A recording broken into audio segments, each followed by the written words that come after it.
മലപ്പുറത്ത് ഇതര സംസ്ഥാന തൊഴിലാളിയെ ഓട്ടോ ഇടിച്ച് കൊലപ്പെടുത്തി. അസം സ്വദേശിയായ അഹദുൽ ഇസ്ലാമാണ് മരിച്ചത്. പ്രതി അസം സ്വദേശിയായ ഗുൽജാർ ഹുസൈൻ പിടിയിലായിട്ടുണ്ട്. ഇന്നലെ രാത്രി 11-ന് കൊണ്ടോട്ടിക്കടുത്ത് കീഴ്ശ്ശേരിയിൽ വച്ചായിരുന്നു കൊലപാതകം നടന്നത്. വിവരങ്ങളുമായി മലപ്പുറത്ത് നിന്ന് ശാന്തകുമാർ വെള്ളാലത്ത് ചേരുന്നു. ശാന്തകുമാർ, ഇരുവർക്കുമിടയിൽ നേരത്തെ പ്രശ്നങ്ങൾ ഉണ്ടായിരുന്നോ? എന്താണ് പോലീസിന്റെ അന്വേഷണത്തിൽ വ്യക്തമാകുന്നത്?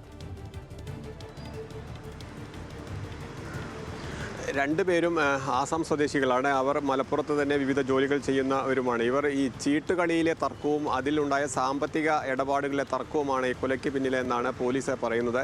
ഇന്നലെ രാത്രി 10 മണിയോടുകൂടിയാണ് ഈ സംഭവം ഉണ്ടാകുന്നത്. അതായത് ഈ മീൻ കച്ചവടക്കാരനായ ഈ അഹദുൽ ഇസ്ലാം ഗുൽജാറിനെ ഓട്ടോ ഇടിച്ച് കൊലപ്പെടുത്തുകയായിരുന്നു. ഈ ഓട്ടോ ഇടിക്കുക മാത്രമല്ല, അതിനുശേഷം വീണ്ടും റോഡിൽ വീണ് കിടന്ന ആളുടെ മുകളിൽ കൂടെ വീണ്ടും ഈ ഓട്ടോ കയറ്റി അങ്ങനെ കൊല ഉറപ്പാക്കിയതിന് ശേഷമാണ് ഇയാൾ അവിടുന്ന് നാട് വിടാൻ ശ്രമിച്ചത്. അപ്പോഴാണ് നാട്ടുകാർ പിടികൂടി പോലീസിനെ ഏൽപ്പിക്കുകയും ചെയ്തത്. തുടർന്ന് ഇയാൾ ഈ കുറ്റം സമ്മതിച്ചു. ഈ തർക്കത്തിന് കാരണം എന്താണെന്നുള്ളതെല്ലാം പോലീസിനോട് ഇപ്പോൾ സമ്മതിച്ചിട്ടുണ്ട്.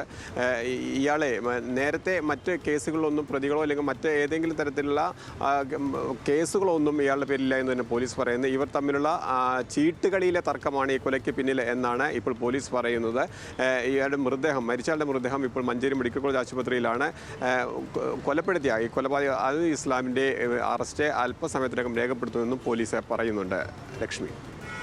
ശാന്തകുമാർ വെള്ളാലത്താണ് മലപ്പുറത്ത് നിന്നും വിവരങ്ങൾ പങ്കുവച്ചത്.